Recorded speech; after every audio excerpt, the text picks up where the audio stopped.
Alors les amis, nouveau jour en Ukraine. Petite pomme du jardin.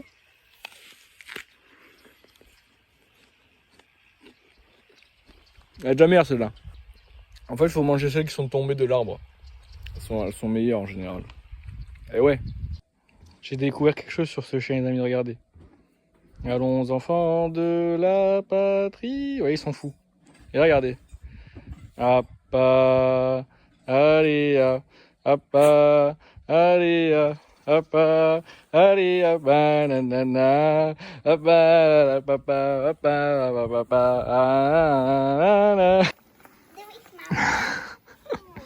Мама, може, ще не знає, що то кава? Розказувала за неї дуже багато. Дуже багато чого. Так вона і кульгає, так та нога отаку всередину западає. Коля то каже, що вона мене... Champignons les amis, on commence. On est en équipe là, on est 6 là. Hop hop hop. Professionnel.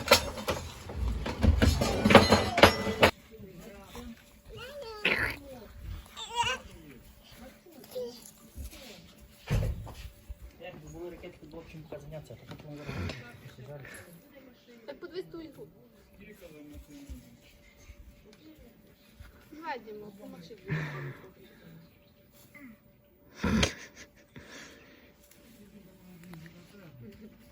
І додамо нові.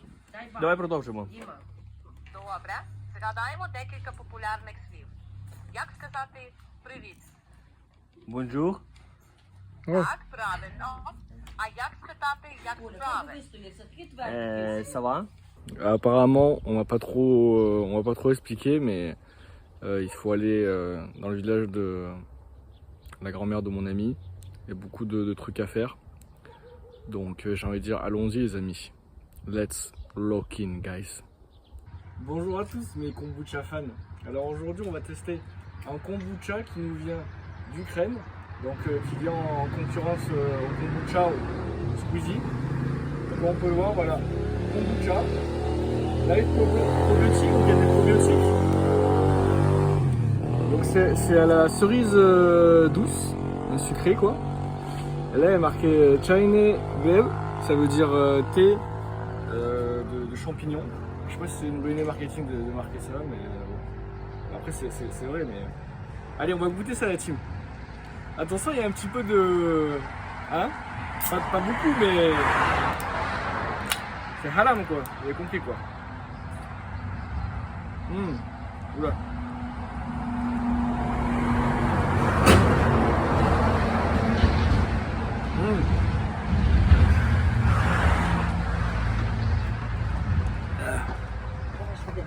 Ouais, il y a des probiotiques, ouais. Allez, la bise, les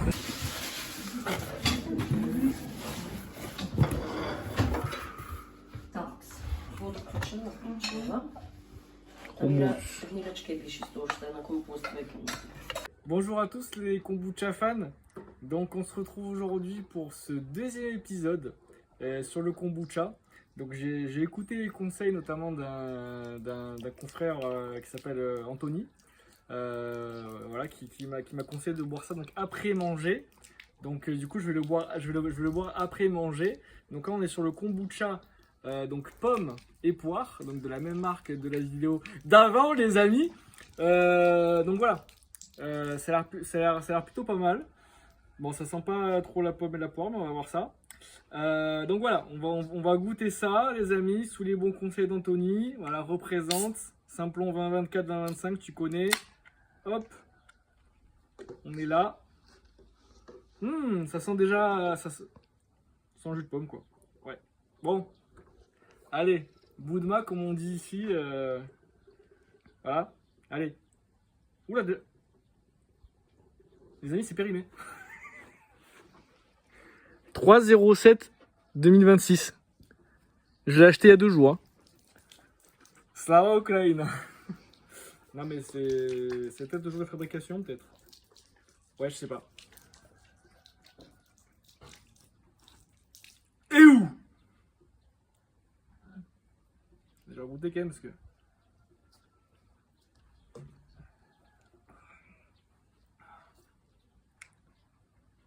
C'est du jus de pomme pétillant. C'est champomis quoi. Les amis, c'est du champomis. Voilà, en canette. Allez, arrêtez de me casser les couilles le kombucha maintenant. Ciao. Date. Voilà. En train de nettoyer les champignons que j'ai ramassés la veille. Enfin, j'étais pas tout seul, mais ouais, un petit peu de champignons, pas beaucoup. On n'était pas parti longtemps, et voilà. Quelques lisiczki, 2 boubobka. Et Patron qui surveille, qui veille au grain quoi. Il a pas très bien dormi je pense ce matin, il est calmos. Patron qui a décidé de m'assister. Allez, direction compost ça. Je suis dégoûté, les babkas qu'on a ramassés qui sont pas très bons quoi. Comme vous pouvez voir c'est tout noir en dessous. Là il y en a un qui veut se faire la malle. Allez. Allez mon garçon. Hop.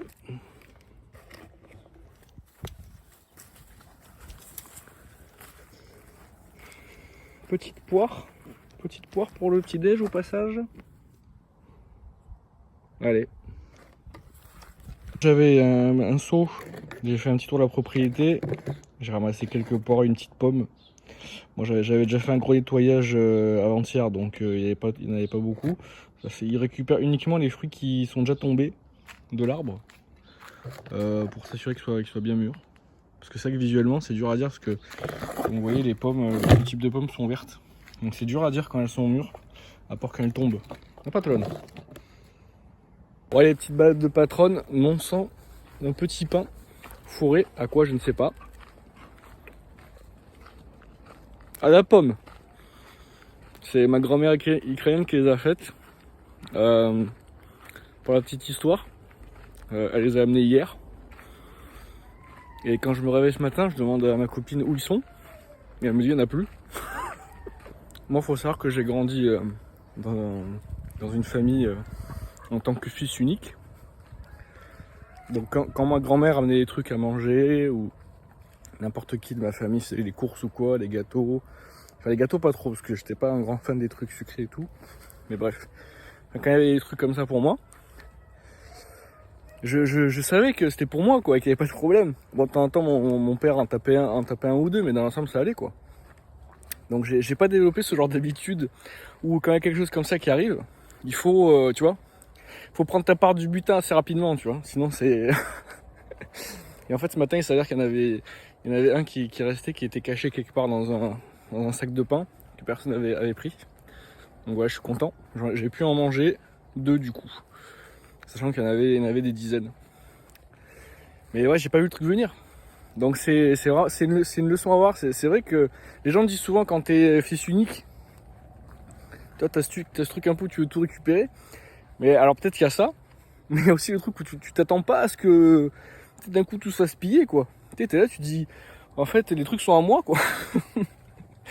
je suis le légitime détenteur de tous ces petits pains faits par la grand-mère, donc quelque part j'ai pas trop à me soucier, tu vois, j'en ai pas mangé trop aujourd'hui parce que j'ai pas trop faim, je les mangerai demain quoi.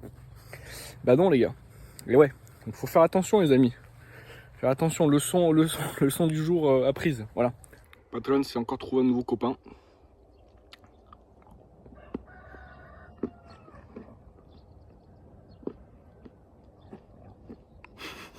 Bah écoutez Patron, on le voit plus là. Il s'est barré avec des chiens. Bon, je vais le laisser jouer, écoutez. Ça peut paraître bizarre de faire ça les amis, parce que bon en France c'est complètement interdit hein, de laisser, surtout un chien on s'en fout un peu, mais de laisser un chien comme ça dehors alors qu'il est à toi, tu vois, c'est complètement illégal il me semble. En Ukraine je sais pas si ça l'est, mais en tout cas bon tout le monde s'en fout, c'est illégal. Les chiens en général, même les chiens domestiques, enfin beaucoup en tout cas, sortent comme ça et vont dans la rue, se baladent, vont voir d'autres chiens. Ah ben, il est de retour. Et moi, c'est vrai que j'avais un peu peur au début. Une fois, Patronne, je crois que j'avais montré dans un vlog. Je vois qu'en fait le portail était ouvert et Patronne s'était barré quoi. Et la mère de mon ami dit oh, mais c'est pas grave, il va revenir, il connaît, il connaît. Et au final oui, le soir, en voiture, je le vois, il était dans le coin en train de jouer avec des clébards.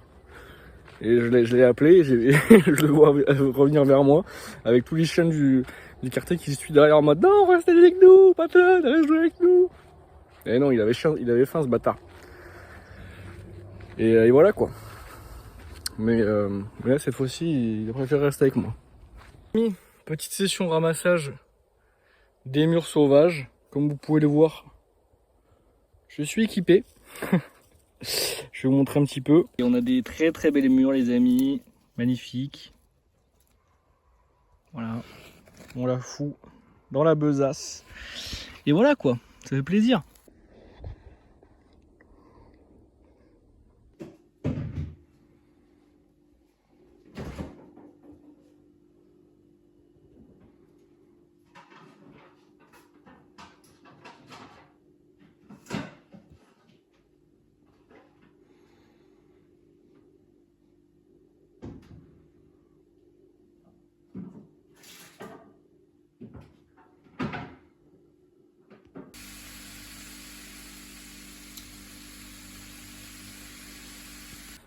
Je sors et je vois que Patronne est en train de manger un truc dans le jardin. Je sais pas ce qu'il a bouffé, mais quand il m'a regardé, il était un petit peu culpabilisé quoi.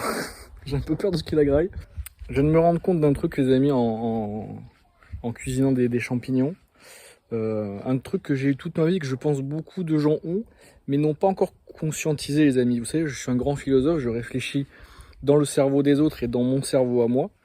Et alors je sais pas si on peut passer à un PTSD, mais une espèce de schéma mental que j'ai en fait depuis tout petit et que j'ai pris conscience là actuellement, là maintenant que j'avais en cuisinant les champignons, c'est que tout ce que je fais de manière générale, surtout quand il y a des gens autour de moi, chez moi ou j'en sais rien, je suis programmé en quelque sorte pour anticiper, pour imaginer la chose que j'ai mal faite.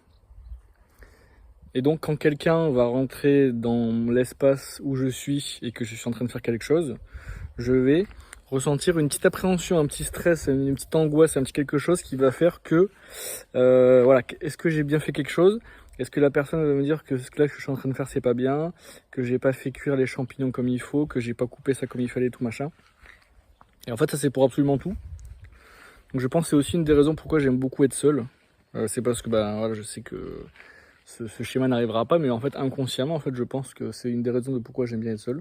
Et je pense que ça vient en partie, alors c'est pas que la faute à elle, mais je pense qu'en partie ça vient de ma maman qui quand j'étais petit me couvait beaucoup, était toujours là à rectifier quelque chose que je faisais mal, à réparer les choses que je faisais mal, les problèmes que j'avais, à résoudre les problèmes à ma place, à anticiper les choses du coup mauvaises que je pouvais faire pour ne pas que je fasse cette erreur. Et donc en fait je me rends compte que du coup en fait je me suis habitué à ça et je me suis et je continue moi-même, même en étant adulte, à avoir quelque part cette maman fantôme derrière, ou enfin voilà, ce truc qui fait que j'anticipe de manière négative tous les choix que je fais, toutes les actions que je fais de manière générale, surtout quand il y a des gens autour de moi. Et voilà quoi. Et en fait la dernière fois je me suis rendu je m'en suis rendu compte tout à l'heure là. Petit lisichki les amis, de la forêt, poêlé, pas mal.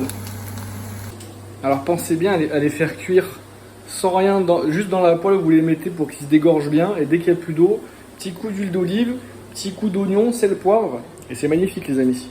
Et en fait, ouais, je m'en suis rendu compte aussi parce que quand Irina est rentrée dans la cuisine pendant que je cuisinais ses champignons, j'ai ressenti cette appréhension.